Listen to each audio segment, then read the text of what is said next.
There you go, that was a classic track from Motörhead, getting tonight's edition of The Bull dedicated to the band underway. And as you can see right now, I'm joined by two members of Motörhead, Lemmy and Mikkey, and we're going to talk about your new album, Bastards, which is actually released tomorrow. How are you guys doing? How are you? I'm doing fine, thank you. It's nice and warm, a little waterfall, you know. I'm not paying for the booze. Sounds pretty good to me. Well, let's talk about Bastards, because does the title reflect a certain frame of mind? Bastards. Yeah. Does the title reflect a certain frame of mind for the writing and recording of the record? No, we thought we'd make a record for the world, you know. Mm-hmm. So it's dedicated to everybody. It's dedicated to all of you boys and girls. Isn't that nice? Yes, it is. But I get the impression that you guys were very angry when you made the record. Is that true? I'm angry nearly all the time, actually. Mm-hmm. But was it to do with the problems with record companies and management and stuff like that, that you wrote the album like that? No, I've always thought everybody was bastards. But is it true that you actually They never let me down either. Is it true that you actually wanted to call Motörhead Bastard right back in the beginning? Yeah, and Wurzel was going to call one of the first bands he was in Bastard as well, a band called Bastard as was. So the kind of running theme through Motörhead. A running saw, yes, a running man in tiny little shorts. But I mean, I know you've had a lot of problems with record companies and stuff. Just as many problems with us, believe me. But what I wanted to know was, when you'd done the album, was it kind of like a catharsis for you? Did you get a lot of things out of your system? You do on every album. It's like some people go out and razor attack people. I sing rock and roll, you know. Mm-hmm. It's like the same release. It wasn't especially the record company. I expected them to be assholes, and they were assholes, you know. And I tell you, if I did my job as good as they do theirs, there'd never be a show. Because these people are incompetent. They couldn't run a piss up in a brewery, you know. They're hopeless, really hopeless. So don't sign with the major pop kids. Get your own label. Believe me, it's worth it. I mean, most of them are bastards, so I would say that reflects pretty good on what we're working with and have to deal with. That's for sure. But this album is a different situation, I would say. I mean, how is it you can get yourself on 82 AOR stations right across the country with a track with Ozzy and Slash on it? One of whom is an epic artist anyway. And then they won't give you a budget for a video? Well, no, even better. What is wrong with this question? It's even better. They couldn't even see why we wanted to do a video. I know, and also you had a Grammy nomination for 1916. You were the first metal band to appear on The Tonight Show in the USA. So and they couldn't promote that? They couldn't do that? Hopeless. Hopeless. Record companies, they're hopeless. I think that's... Hopeless. I mean, your average corner shop runs better than that. You know? A small supermarket is run better than that. Jesus. Well, we don't want to talk too much about the business side of things because we want to talk about the music, and we're going into the video for Ace of Spades. Now, I know that this wasn't exactly an ideal scenario as far as you were concerned, Lemmy, because it was actually remixed as a dance track and used on a TV advert. How did you feel about that? I've never seen the TV advert. I just hated the track. And I insisted that if they released that track, they should release the original on the same record, and it should come before that one on it. And people luckily retained their sense of smell and bought the original, you know. So we did the original on top of the pop slide in England. So it's very nice to have a hit again. Thank you, everybody. Yeah, great. Well, let's see it now then. We're going to talk to Motörhead lots more, but let's go into that classic video for Ace of Spades. By the pool with Motörhead. Yes, this is the life. As you can see, Lemmy and Mikkey are still with me. We're going to talk some more. And you guys, you've got new management. Really, Rick. You've got new management, you've got a new record company behind you. Do you finally feel that Motörhead's business is in order? No. I've felt like that every year for 19 years. I don't see why I should fall for it again this year. I don't think that anything is in order. I think actually disorder is the order of my life. And that's how I feel about it, pop kids and everything. But you've got your own record label now, haven't you? Motörhead Records. Yes. Does that... Yes, we have. Yes. But does that not make it easier for you to have control of what's going on with the band? No. I don't know. people seem to think that we're in control, you know. I mean, there is no plan, you know. We just put a record out and then we tour for a bit. And we put another record out. Like, it's quite simple. But you'd think that would be easy, wouldn't you? On the way, there's all these people who are not like musical at all, and they make things very difficult for us to get the music to the people. And the business has been going more and more like that lately. The last 10 years, it's been getting really stifled. There is now no musical like outrageousness allowed at all. And nobody taking any risks with bands either. If it's not safe, then they won't spend any money on it, you know. And that's not anything to do with rock and roll. No. Rock and roll is not making the bloody figures match at the bottom of the page. Rock and roll is supposed to be outrageous in and of itself. It is rebellion music and against nothing, just rebellion for its own sake, you know. I mean, if you, like Marlon Brando said, what have you got, you know? What are you rebelling against? And that's quite true. But what can you do about that as a band? And keep going and piss them off. Make a record and bastards. That's what we can do. Yeah, they'll hate it. See, at least we have a little bit more control now. When you know, we do. It makes a difference. But you can never tell until the album's been out for a while. Mickey's got a joystick. Well, on this record, as we've said on the show before, Motörhead has returned to the basic roots. We never actually went away. No. But you've got a lot more back to your old style, and also there are some other standout tracks that are a little bit different. We'll talk about those later on. But why did you decide to go back to your earlier style? We didn't decide to, actually. Mickey joined the band and he's faster, mainly. You know, I mean, like Mickey's been great fun for us because he was sort of like Phil was when he was younger, you know, and he really pushes it. So that was good, that was better. And also he had a lot of ideas, far too many actually. Had to beat him with a stick at one point, stop him having ideas. Bastards Part 2. Yeah, right. Whack, whack, whack. No, it was really good recording this time. It was really easy, and it was really quick. It's the way a Motörhead album should sound, and you know, it's just back to the real track, put it that way. And I think we all worked really hard to make the album sound. Well, I sure the way did. it is. You did. And I worked hard. First did, and we have a producer that helped us a little bit. Yeah, Howard Benson. We'll talk about him a bit later on, actually. But yes, did you find it frustrating? Did you find it frustrating that your hardcore fans weren't very open-minded to the stuff on the kind of more different stuff on 1916 and March or Die? No, I don't know. They're the biggest sellers we've had in England for 10 years. I mean, I think they were open to it. I don't think you can. People judge people, you know, too easily. I think our fans are open to anything that we give them, you know, if they like it. That's the point, is if they like it. And if you hear a track that's a bit more complicated or something, or a bit different, then all you have to do is listen to it a few times before you get it.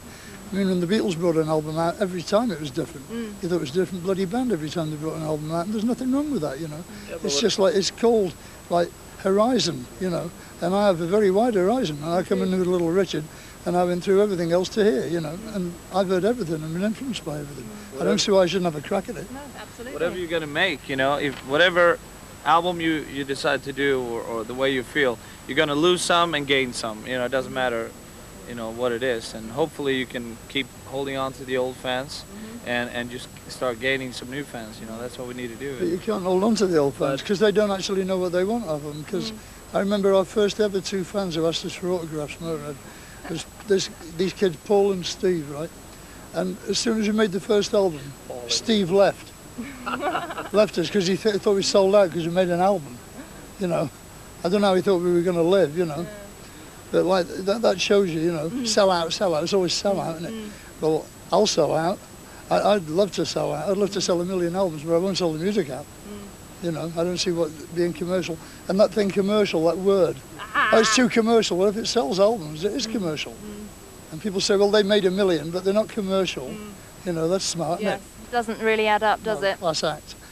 Okay, well, we're going to talk to Lemmy and Mickey lots more, but right now we are going to let the metal do the talking, as we do on Headbangers Ball, and we're going to show you the European premiere of the first video from Bastards, This is Burner. Bernard. Crowbar, and you may be interested to know that their new album, simply titled Crowbar, was produced by Phil Anselmo of Pantera. And a little message for all you Crowbar fans out there is that the band have just been announced as the support on Rob Halford's European tour with his new band Fight.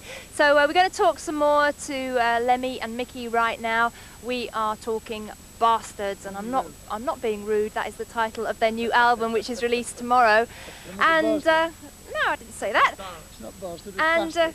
Bastard. Okay, we have to get this right. Now you mentioned there that Mikkey was obviously a brilliant drummer. How much was Mikkey involved in? Pretty good. Pretty good. How much were you actually involved in the songwriting, Mikkey? All of it. Yeah. Yeah, well, we just wrote all the songs together in the rehearsal studio. Da-da-da-da. That's what we did, and with Howard Benson as well. Got to mention his name too. And Lem wrote all the lyrics, of course, and it all came together real easy. I mean, we were touring at the same time we wrote this album, so you know that helped a lot, I would say. And coming back in the studio, Yeah. you know. Wow, that must have been pretty hectic. No, it was good because we got a chance to play a couple of the songs on tour and listen to the tracks we'd already done and have a lot of ideas from. That's why this album's so good, because we actually had time. People don't realise how important a bit of time is on an album, you know. We'd done an album in 10 days before now, you know. It wasn't our worst album, but it certainly wasn't our best. And to have a month, not a month off, but a month touring in that mode and be on the bus and listen to the tracks we did in the studio when our brains are in live. Yeah. Do you know what I mean? I can imagine. So we were thinking of all the songs live, I think. Thinking of what we could do with them, you Is know. that when you were on tour with Guns N' Roses last year? No, that was when we were in Germany Oh, right. in December. Everyone was like, you know, you still keep that live feeling when you come off the road, you know, and everyone's got the chops up and everything sounds real good, and it's easier, it seems like, than if you get locked in and you just gotta have to do it, you know. The creativity was right there, you know. So, In the right mode. Savoir-faire. Well, I've got to be a bit diplomatic here because Why? Mikkey, I believe, is also an important addition to the band from the point of view that he's quite a good foil to you, Lemmy, as well, isn't he? Because he's a foil to him too, he's you a know. well, yes, but We've known each other for a long time, you know. We hadn't just met. Oh, I know. We toured with him 10 years ago, King Diamond, you know. And we asked him to join the band last time after Filthy left. But he was too busy joining up with Don Dokken, you know. But do you feel you kind of a stabilising influence in the band? I think, you know, Stabilising? well, you know, it's like I can just speak We've the ruined his drummer's life, point of view here, but I mean, the drummer should be more on top of it than have to. I mean, I think I'm kicking their butt, you know, and they kicking my butt, and Much to his together. surprise, we kept up with him. Yeah, you know. So we just ended up in one room kicking each other for a couple hours, and it worked out It was a great. very meaningful experience, a hands-on, Yeah, I know. a feet-on encounter. But stabilized, that's a good word. I like that. You like that, I do you? would say. Mikkey likes that, I stabilised. think he's stable, see. Doesn't realise the horse is gone. So I'm still running. Yeah, right. Well, we're going to talk to the guys from Motörhead lots more, and as we said at the beginning of the show, we are going to check out some of their favourite haunts around LA. And we're going to go into our first commercial break right now, and then after that we're going to go down to a place called the Soap Factory, where there is an exhibition happening by an artist called... Art. No, it's not. It's Robert Williams, and you may know that he did the artwork for Guns N' Roses' Use Your Illusion. Oh no, I'm saying completely the wrong thing. He did the artwork for Appetite for Destruction, so we're going to go and check that out right after this break, and then we'll be back as the Headbangers Ball with Motörhead continues. We'll see you a bit later. See the world, kids. Headbangers Ball Motörhead special from Los Angeles. Yes, we are celebrating the release of their new album Bastards, which hits the streets tomorrow. And as promised, we've come along to an art gallery now in Los Angeles. Lemmy and Mikkey are just over there looking at some of the exhibits. But up first, I'm joined by Aaron, who's the assistant manager here. And Aaron, what's the name of the gallery? La Luz de Jesus.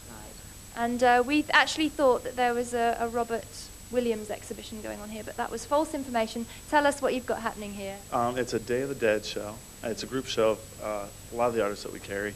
They're underground artists. And this is an example. It's Peter Kunis. He does the Henry Rollins book covers. And it's the Day of the Dead is a holiday that happens the 1st and the 2nd of November, and it's a Mexican holiday that celebrates ancestors, people's ancestry. So this is just a lot of the artists that we carry their own interpretations. And as you said there, that there is quite a synergy with rock and roll, because a lot of the artists do like album covers and comics and stuff like that. Well, we have a lot of tattoo artists, comic book artists, people doing illustrations for album covers, and basically it comes out of the underground scene. Okay, and talking of tattoos, actually, this is Alex Binney, who is actually a well-known tattoo artist here in LA, and as Aaron said, these were done by the guy that does the Rollins book covers.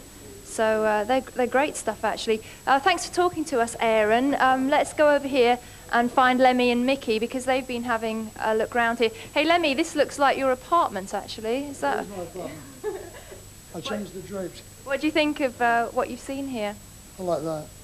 This is pretty cool. This is great. Oh. Sorry, those two I like. Because we should talk about the artwork on your new album, Bastards, because you've stuck... Bastards, because you've stuck pretty much with the same artist, haven't you? Well, we had phases where he went out. Ace of Spades he didn't do. Bummer he didn't do. He's done a lot of them, though. The best one he did was Another Perfect Day, which had a dog's dick as a tongue. Because this album cover, which you can see on your screen right now, it's actually... It's quite simple, isn't it, the album artwork? It looks simple, but if you look into the skull, it's got incredible detailing, you know. I think it's one of the better skulls I've seen on any Motörhead record. Because we had another cover that we all agreed on, and then we got this last... I mean, this happened last day. I rang them all up. I said, boys, it's over. Let's check this out, man. It's over. But I still haven't seen the actual print on the album. We just saw the original artwork. We did it at the studio, remember? Yeah, The big print of it. But But not as the album, no, right. But No, we haven't seen that. out the same way, it's gonna look great. But it's still simple, you know. It's simple, clean. We said earlier that you worked with Howard Benson, who... And you worked with us? And he did Bang Tango Dancing with Coles. Some of you may know. Oh, we forget all about that. I've been known for working on this album from now on. Exactly. Exactly. But how important a consideration was the choice of producer? Well, we didn't know when we were making the choice because we never heard him before, right? So whenever you pick a producer, you pick him blind.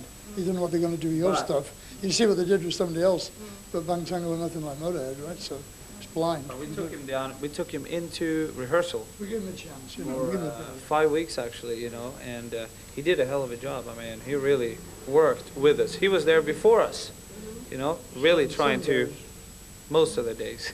Most days he was there before you, that's for sure. Yeah. Was he particularly helpful with your vocals this time around? Because on this record there's a lot of harmonies. No, I didn't all that. You just recorded him. I've got to tell you, that it's true. I just had more in my head on this one to do, you know, before. I don't know, I never did that many harmonies before because I was always pressed for time doing the vocals last.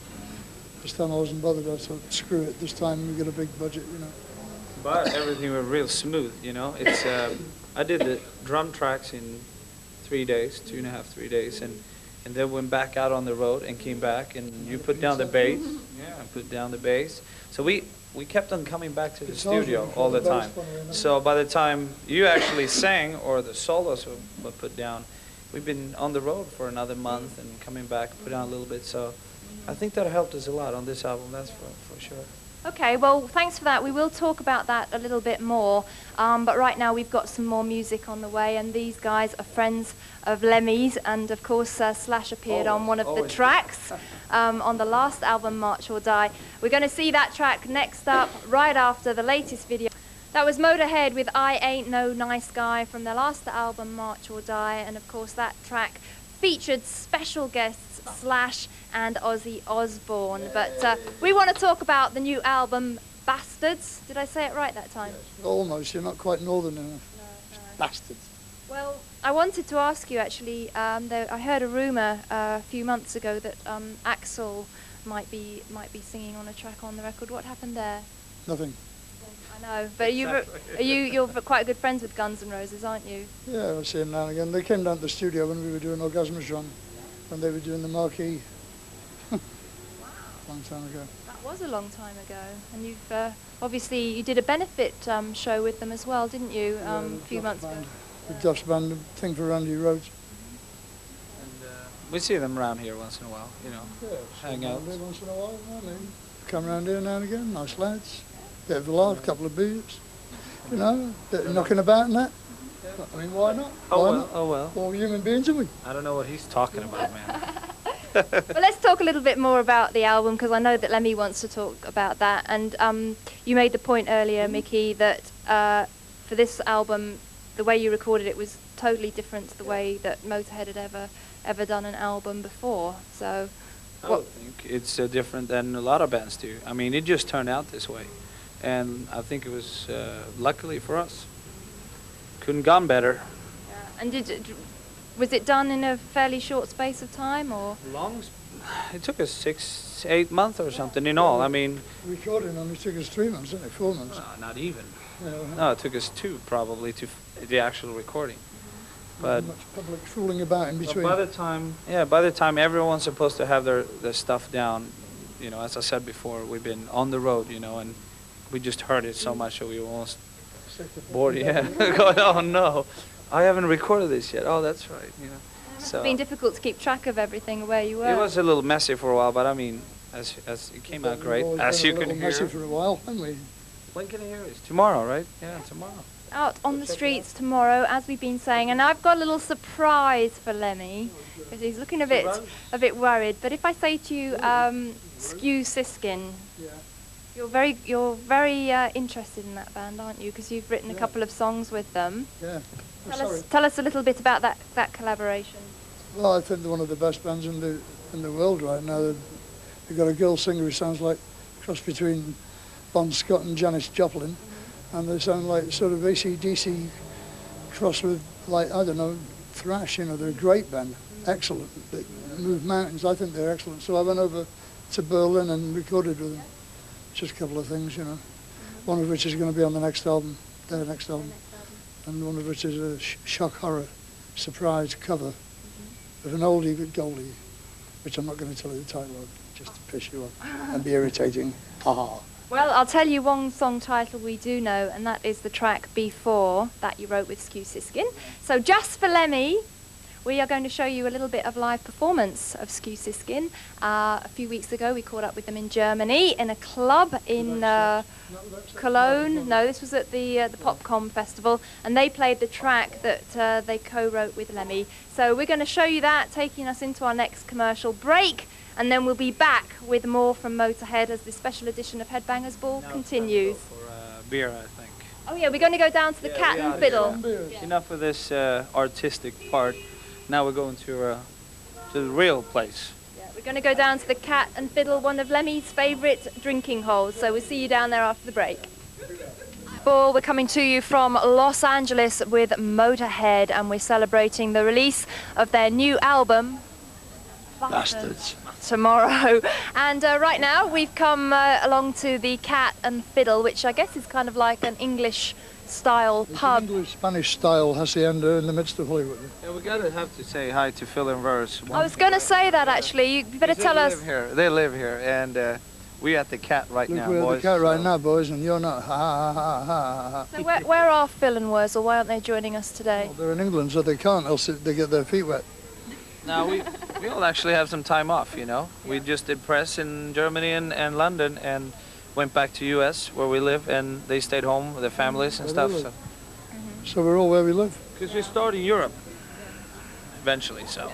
Well, we'll talk about that a bit later on. But I was wondering, with the other two guys living in England and you two living in LA, does that cause any difficulties when you want to get together and write and stuff? Well, when you consider it takes Phil Campbell 16 hours to drive up from Wales in his car and only 11 hours to fly here in a plane, it's not that bad. I think you've got a good point there, actually. The chips are great.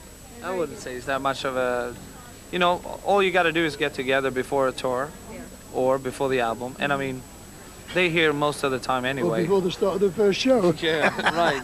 If they show up, okay. So, but we've been doing. It's been going well so far, and they hear most of the time anyway, because we've been doing most of the stuff over here. We've done all the recording, we do all the rehearsing, you know, so. Okay, Yeah, good, good. So far so good, you know. Well, Lemmy, I know you've been over in LA for several years now, but I'm not going to ask you why you like it here, because I know I love it here myself. Is there anything at all that you miss about England? Malt vinegar. Can't get over it. Can't get malt vinegar. You can get Marmite and Spam and that, but you can't get malt vinegar. Anyway, I mean, England's very much like the States in a lot of ways, because a lot of it's crisscrossed, you know, the culture's like. The TV's the same, except you've got more channels, you know, it's just like there's more sunshine, which is mainly why I moved over here, because the women wear hardly any clothing, you know, in the summer. It's fantastic. They walk about like they get arrested in London. It's excellent. I don't know if you agree, but one thing I would say is you can't get a good cup of tea in America. I wouldn't know, I hate tea. I always hated tea. Both for tea and coffee, I would say, you know. Swedish coffee is hard to get over here too, you know. Well, let's talk a little bit more about the album, because Mikkey, I know you wanted to go back to the point of your new record deal. That has actually given you more control over what you're doing. It will do, you know. I mean, die. No, of course it will. I mean, we have our own label now, and we're just starting it off, and we have a really we're on a new label, CYX, and financially they backing us very good, you know, and gave us complete free hands basically, and we have been bringing in a lot of new people for this album, working for us. A new team. Right. I mean, we've been picking out the best, you know, people out of big different organizations all the way around the world. So I really think we have a new team together. We got our own label. We got a new label that we be distributed by and released by in Europe as well. And so, you know, the odds it's like a fresh start. Right. The odds are really for us. I mean, it's Don't bad. even say that, Mickey. Yeah, it is. It is. You got to believe in it, man. Lemmy is not. He's a little bit skeptical. I believe we deserve it, but I don't believe the odds are in our favour. More skeptical than I am, but I'm younger too, so yeah, that's why. You see, I can afford to be. But I think Lemmy has a reasons to be skeptical. We can understand that. there's Well, gross injustice and mishandling. I would say that sums it more or less up. okay. Well, we'll talk about that some more, and actually, also in the next segment, I want to talk about the two unusual, the two standout cuts on the album from the point of view of kind of different to what you've done before. We'll talk about that next. You don't see these videos, you know, when we're doing these, they just say, well, now there's another video, and like we're knackered, you know, we're just sitting there and then we go on to the next bit, you know, it's really a drag. I wanted to see that thing that she showed last time, and I didn't get to see it. Phil and Verse. Oh, you want to see the Skew Siskin? Yeah. Yeah, it's a very, very good live performance that we saw by that band, so I'll make sure you get a copy of it. Excellent band, everybody. Buy their records. They deserve it. Okay, well, we'll have some more words of wisdom from Lemmy very shortly, but we're going to continue with some... It was. Well done. How much did that cost them? £200,000 for the first 2 minutes, and then we discuss it. Well, there you go. We'll see some more music now, and then we'll be back with more from Lemmy and Mikkey very shortly. At the Cat and Fiddle with Lemmy and Mikkey from Motörhead, and the beer is flowing and the metal is flowing as well. And actually, we should point out that the Cat and Fiddle is owned by Kim Gardner, who used to be in the Birds. The gentleman over there is The man leaning over the chair with his face in the candle is Kim Gardner. Hello, Kim. Wave, Kim. That's Kim from the Birds. A bit of rock and roll history there for you, the owner of the Cat and Fiddle. And that's Kim Gardner and I. And you're a great fan of that band, actually, I heard you say. I was. Well, let's talk a little bit more, because you guys have been doing interviews for something like 2 weeks now, well, and Like 2 months more. Yeah. And I know, Lemmy, that you just live for that hour and a half you're on stage. Could you do without all the other things that go on behind the scenes? I don't mind interviews at all. You know, I used to love them a lot more though. It gets so you only get like three out of 20 ask decent questions, isn't it? Am I one of the three? Yeah, you're all right. You know, you're doing all right. It's just a lot of them ask the same bloody thing, and they want you to do all your work, all their work for them. Yeah. They do no homework, you know, at all. They say, well, tell us about how Motörhead first started, you know. Yeah. I mean, I really need to talk about that Exactly. 19 years later, you Yeah, know. exactly. Well, I have done my homework, and I want to talk a little bit now. You got an E minus, though. Did I? I want to talk a little bit now about two of the songs that really stood out to me on the album, which show a lot more kind of vulnerable and personal side to you in particular, I guess, and that is Lost in the Ozone and Don't Let Daddy Kiss Me. Now, tell us a little bit. Don't Let Daddy Kiss Me is transposed vulnerable, isn't it, though? Yeah. You know, it's like transferred, because I could just, I'm going to put myself in somebody else's place, you know. Well, that's because you Feeling how first did that on 1916, didn't you? Yeah, yeah, but well, no, a lot of the fast songs are like that too. I mean, you know, and I'm so bad, baby, I don't care. I mean, you don't think I'm, you know, serious, do you? The reviewer and the melody maker, I remember, thought I was serious, and she said I was a sexist pig, and I thought, Jesus Christ, what's the matter with this girl? She's got no sense of humour at all, you know. You know, I sleep with mountain lions, you know. The music puts you in the mood also, you know what I mean?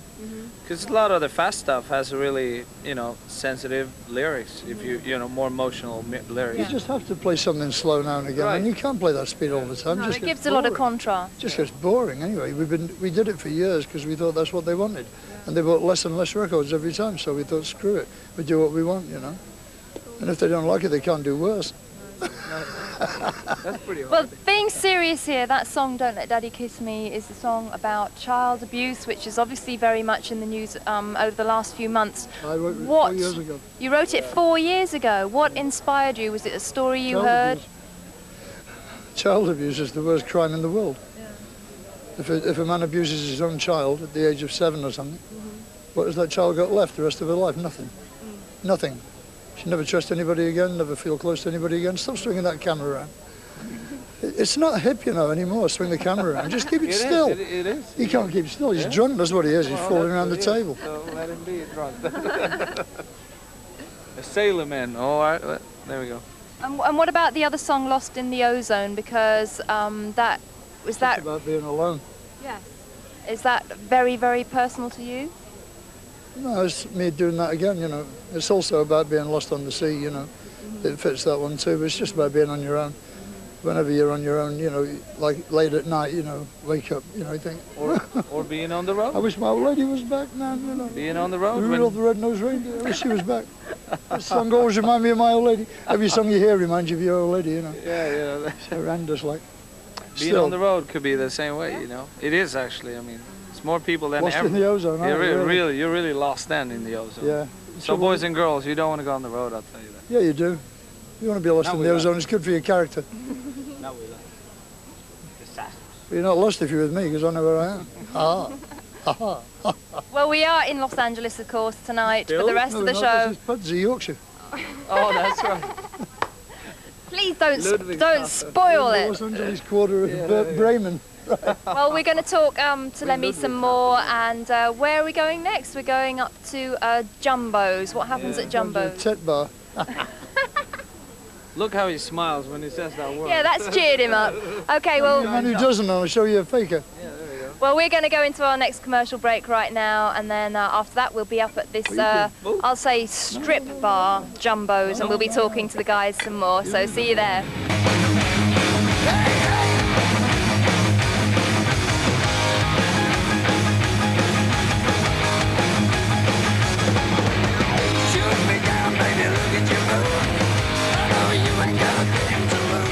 It's the only way to travel. There you go. Welcome back to Headbangers Ball. And as promised, just before the break there, we come down to Jumbo's, which is, I guess you could say, a strip club. And as you might expect, Lemmy is already inside, enjoying the festivities of Jumbo's. So Arrived a little bit early, I suppose. He was so anxious to get out of Cat and the Fiddle, so he had to, you know, take a cab down here. We're still finishing up our beer from Cat and the Fiddle. yeah, but we're going to be a little bit more serious now, because we've talked about the kind of anthemic Motörhead rockers on Bastards, and we've talked about the two slower songs, but I know, Mikkey, that you particularly wanted to draw attention to two other songs that you feel are very different from Motörhead. Yes, Liar and I'm the Man is two songs that I think is very more of a mid-tempo, grungy, groovy, up-to-date kind of songs. But it's still, we try to put a lot of the Motörhead vibe to it. You know what I mean? It's so easy to overdo it and go, you know, well, we can play anything we want actually, but to keep a nice line in between being a little bit modern and still keep the hard, super hard rock and roll into the music. And I think we managed to do that. I mean, you guys can check it out and tell us.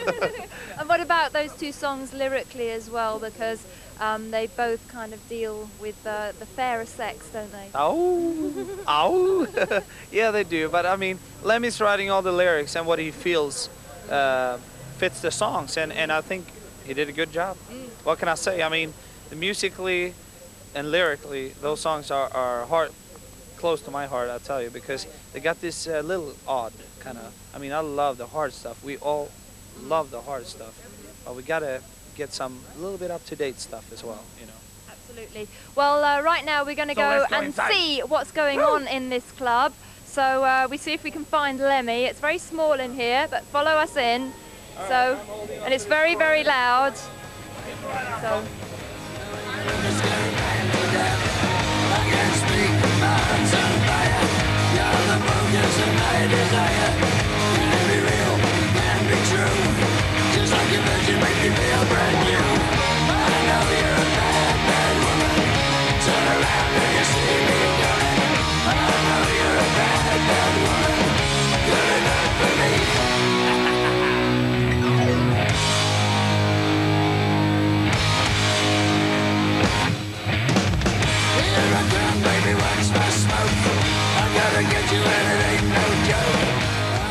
Well, I have to say, you're going to approve of the next song coming up on Headbangers Ball this evening because it's called Bastard. Oh. It's by a band called Strip Mind.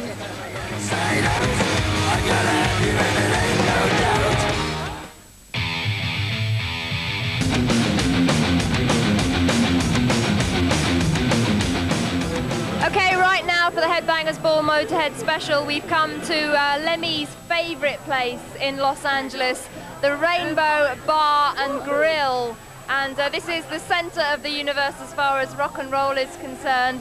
And just on the end here, can I introduce you to Mr. Vinny Appice from Dio? We'll talk to him in just a moment, our special guest on the show. So much without his beard.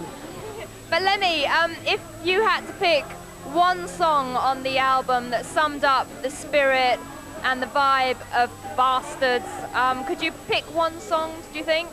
Probably On Your Feet or On Your Knees. On Your Knees, yeah, that's a very good song. It's very Motörhead-ish, I would say. Motörhead-esque. Headish, but I would say well, we already spoke about that one.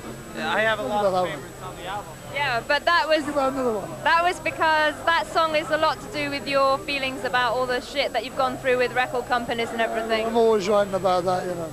I don't like thieves, whatever they call themselves.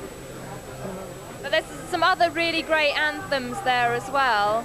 And, you know, these songs, they seem to be very personal to you. Do you think somebody reading your lyrics could find out a lot about you as a person? Well, I mean, I wasn't molested as a child, but I can put myself in that position, right? So they are all personal if you can do that. Yeah?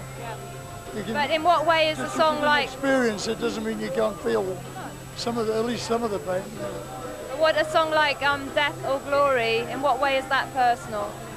That's because I believe in reincarnation. And it's about all the battles. I was a universal soldier doomed to live to tell, fight and die forever, burn in bloody hell.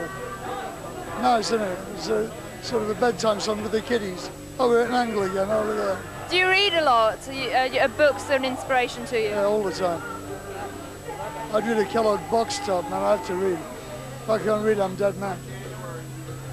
Well, let's go across to Mikkey here. You're going to do a little interview with Vinny for me, so there you go. Some beers, man. Well, boys and girls, I got Vinny Appice right here, my good old buddy. Yeah, right, okay. Well, I just want to ask you, what's going on with you guys? Well, we're kind of doing the same thing you're doing. We're just finished the Dio record. He's talking, you know.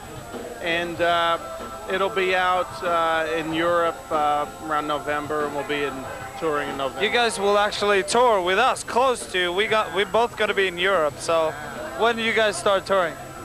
November 1st. November 1st, and we will be in Europe.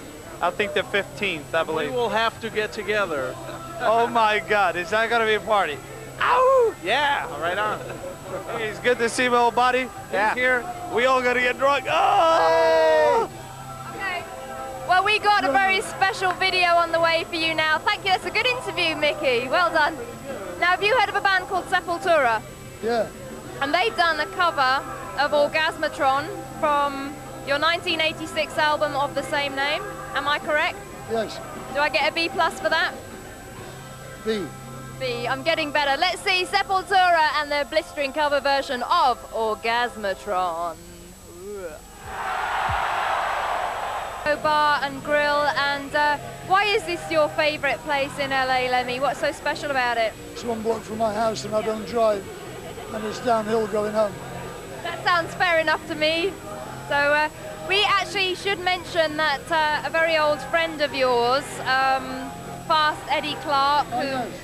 Or Fast as we knew him. Fast, we've got to put in a bit of a plug for him, haven't we? A what? We're going to give him a bit of a plug on the Motörhead special. I did a song on his album, sang a vocal on his new album, which is called... Yeah, it's called It Ain't Over Till It's Over, and Lemmy sang on a track called Laugh at the Devil. So there you go, it's Fast Eddie Clark's first solo effort, and it features Lemmy. So there you go, Eddie, I hope you like the little plug for you. So we got to ask you now about hopefully going to be doing some touring in Europe later this year. We can't... December, for sure, maybe January as well. Yep. Are you looking forward to going back to Europe? I can't look back at it yet. Can't look back at it yet. Yeah, I like playing in Europe. Always did, you know. I mean, we always played there for years and years and years. I cannot even hear what Lemmy's saying right now, but That's just as well. Now you can say the same thing and we get away cheap. yeah, we you know, we start in Europe in November and finish up in December. Go back to January too. yeah, and go back to LA for New Year's Eve and start in Japan in January. And we got to pull off a big US tour. The next spring is going to be America. So because we played Europe now 3 times, on the 3rd time now on actually last album. But we will be having a very good show out there for you. A lot of new songs, a lot of old songs, and the longest set you ever seen us play ever. And of course the loudest as well. I guess that the new songs are going to fit in. Just having fun with the camera then. He's all sliding over. The new songs are going to fit in really well to the whole set, aren't they? Because Murder them this time. yeah. We're going to send people home wishing they'd never been born. What about the slower tracks on the album that we talked about earlier? Will you be sort of attempting them live as well? Because you mentioned... Like them, jump them, you know, and play the next track. I mean, I'm playing what I want to play. I know we are playing what we want to play, and it's good stuff. Yeah. The slow ones are good too. I don't care if people don't like them, I like them. There's a piano on one of the new tracks, isn't there? On the last tour, we actually did play 2 songs on the new record. Born to Raise Hell and Lost in the Ozone on the last tour. Kids didn't know it though. We tried to tell them, but hopefully they recognize them coming out to the album. This geezer with the camera is weird, man, I tell you. I think he's got some sort of... Is it you're in a rear? Yeah. I gotta tell you, Vanessa, we gotta be playing at least 5 or 6 songs, right? Yeah. From the last album, because it's so good, man. Oh boy. Tomorrow, you can't wait to get out of bed and run down the store and buy this album. That's right, because the Motörhead album Bastards hits the streets tomorrow. So you've heard all the information about it, given you a little preview here on Headbangers Ball. And we are just about wrapping up the show. We've got one more commercial break. Cat like, you know. I certainly have. You've got no sympathy, have you? Send the poor girl into the wilderness. Not a sign of an aspirin, nothing. I've got jet lag after today, I'll tell you. Well, yes, it's been a very long day. We're going to go have another commercial break right now. Then after that, we are going to go into our half-hour live concert special with Paradise Lost, just to end the show. That'll be coming to you from Germany. And no, we'll catch up with Motörhead right at the end of the show, just to say goodbye. So we'll see you there. A live concert special featuring Paradise Lost live at the Longhorn venue in Stuttgart, Germany. I hope you enjoyed that special presentation, and I hope you've enjoyed our Motörhead special from Los Angeles. I've certainly had a good time. Have you had fun today, Mickey? Yeah. Well, actually, we're just starting now. But when it's time to leave, partying. It's always the same thing, you know. But thank you very much to you and Lemmy for hanging out with us and sticking with us all day. It's been great talking to you, and I'm sorry that Wurzel and Phil weren't here, but we did say hello. We gotta tell, I still say hi, Vers and Phil, and I'll see you back in Britain, because that's where we're gonna be starting rehearsing and hopefully touring. Good. So, well, thank you guys. We have to say thank you to some other people as well, don't we? I'd like to say thank you to our American camera crew, Darby, Adam and Seth, for their efforts on our behalf. We want to say thank you to Joe O'Neill and Todd Singerman, Motörhead's manager, and also Torn Maestri, the lady we saw earlier, for everybody helping us put this show together in Los Angeles. And of course, thank you to Vanessa, that flew all the way over here to interview the bastards, you know? And she still wouldn't put on the bathing suit. I don't know why, but... Well, I'm sorry about that. Maybe next time. Well, I've quickly got to tell these guys what's coming up on Headbangers Ball next week, because next weekend, actually, is our Monsters of Rock weekend. 48 hours of the best names in hard rock and heavy metal coming to you, actually, from Los Angeles. Loads of special programs, documentaries, live performance, concerts. You name it, it's happening. And 2 editions of Headbangers Ball. One on Saturday night, which will be coming to you from the Concrete Foundation's Forum, an encore presentation of that. And then on Sunday night, we're going to be out on the road with Anthrax in San Francisco. So that's all happening next weekend, Monsters of Rock weekend on MTV. But we've got to go back in there and just wind down and have a bit of a party now. So we'll say goodbye from Los Angeles. Thanks to Mickey, thanks to Lemmy, and I'll see you next week for more of the same. Bye from Los Angeles. Ciao.